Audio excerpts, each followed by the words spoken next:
Abraço, Júnior. E aí, minha amiga, e aí, meu amigo, como vai? Tudo bem? Hoje, aula sobre teorias demográficas. Pode aparecer na sua prova também o termo teorias populacionais. É bem tranquilo, tem algumas dicas aqui super importantes. Vamos lá, de ladinho aqui para você ir acompanhando o quadro. Primeira coisa, teoria malthusiana. A teoria malthusiana foi desenvolvida lá no século XVIII por Thomas Robert Malthus.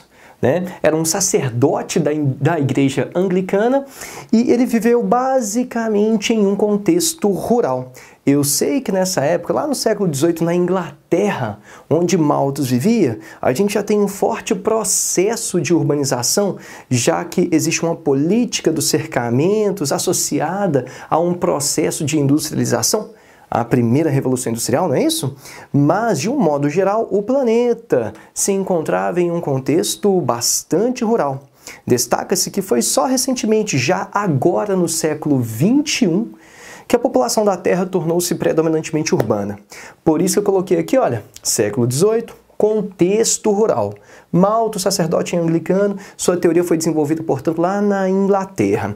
Aí tem o seguinte, olha só, segundo Malthus, a população cresceria em PG.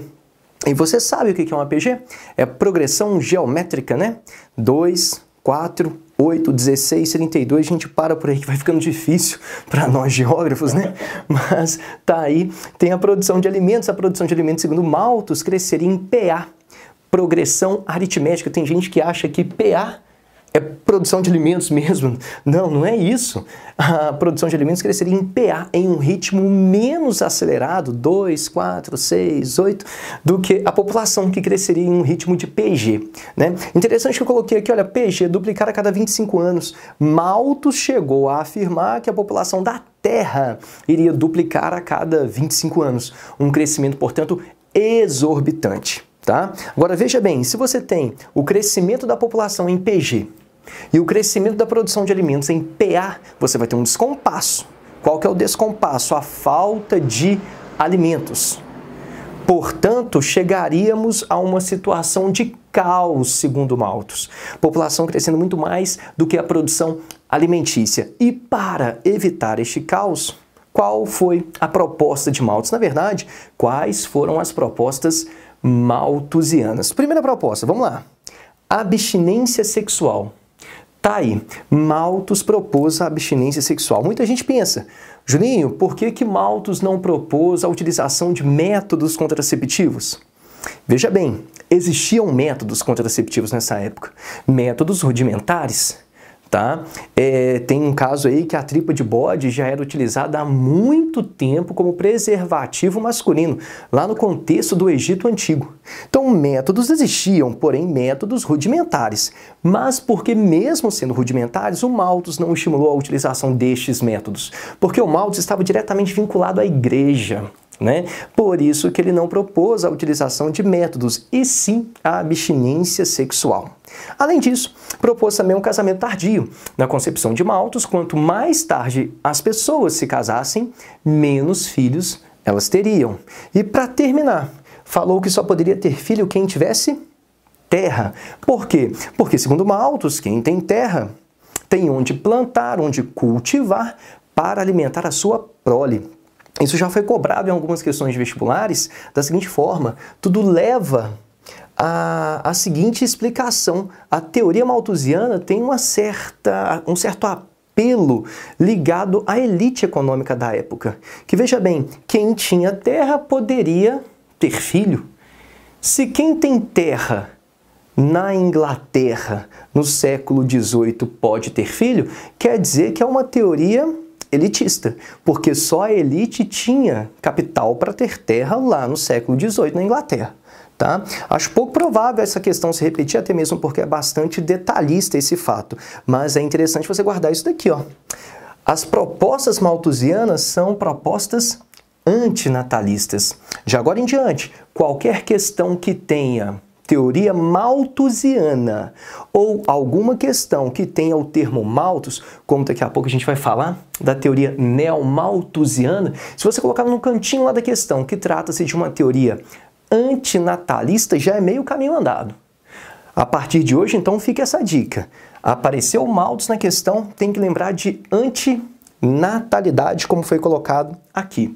Agora, veja bem, embora o Malthus tenha feito essas propostas, ele também acreditava no mal necessário. E o que seria o mal necessário para Malthus? Uma guerra, uma epidemia, uma catástrofe ambiental. Pode aparecer na prova, inclusive, o termo catastrofista.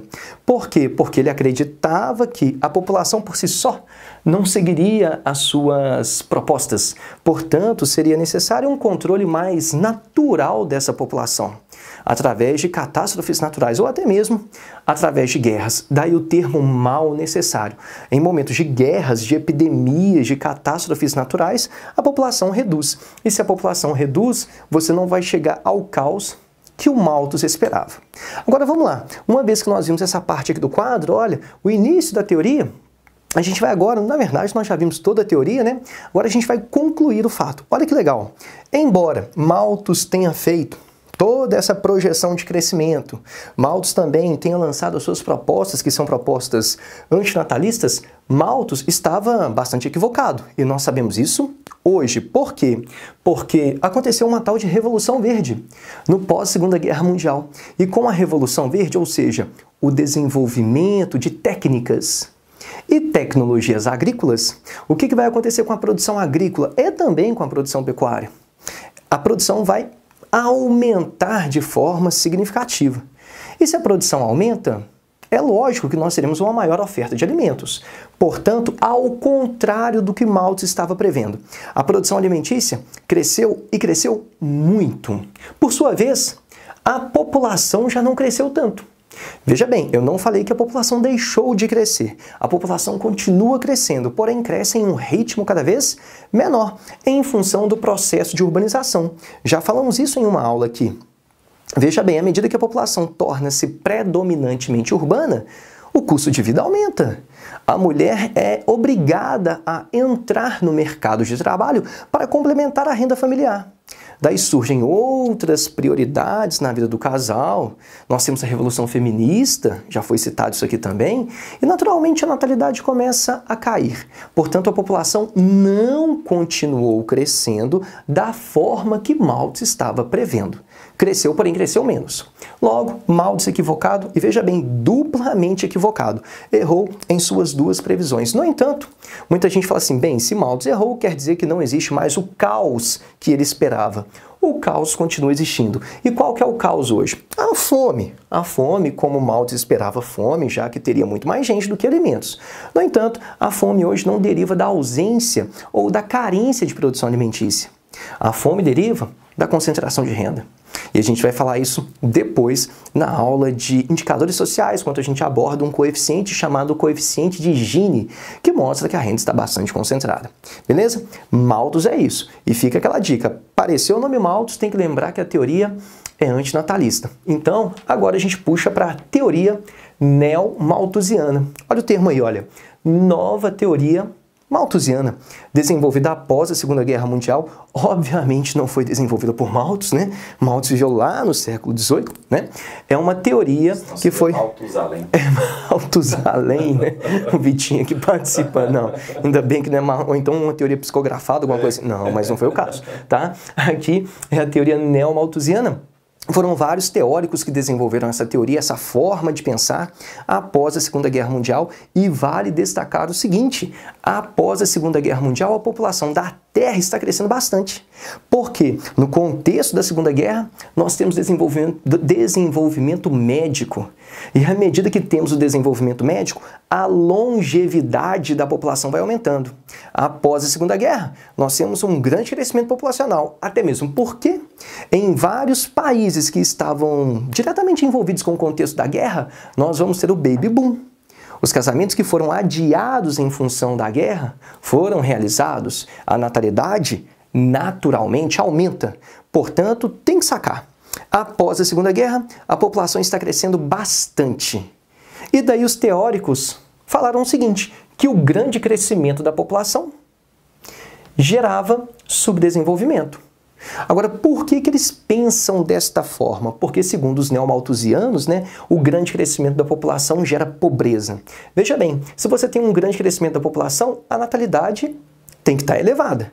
Mas se a natalidade está elevada, é um sinal que o número de dependentes financeiros também é alto, porque criança é dependente financeira, dependente do Estado, dependente da população adulta também, que teoricamente trabalha e paga devidamente seus impostos. Resultado, se a natalidade está muito alta, ou seja, se o número de crianças está muito alto, se o número de dependentes financeiros está muito alto, significa que o Estado, com E maiúsculo, terá um grande gasto financeiro com essa fatia da população. E se ele gasta muito com essa fatia da população, não sobra capital ou sobra pouco capital para investir no desenvolvimento econômico. Daí o país está fadado a ficar subdesenvolvido. Beleza? Interessante essa forma de pensar. E daí vem uma dica super importante. A China, por muito tempo, adotou a política, ou melhor, seguiu a política do filho único. E essa política é uma política claramente neomalthusiana.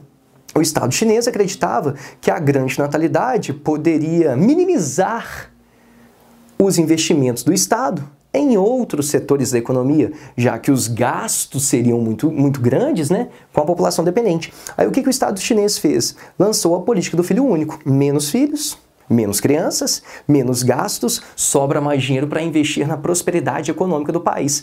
Tá aí pelo amor de Deus, um dos motivos para o atual sucesso chinês. A China cresceu muito nos últimos anos e um dos responsáveis talvez tenha sido os pequenos gastos com a população dependente, já que essa população era pequena.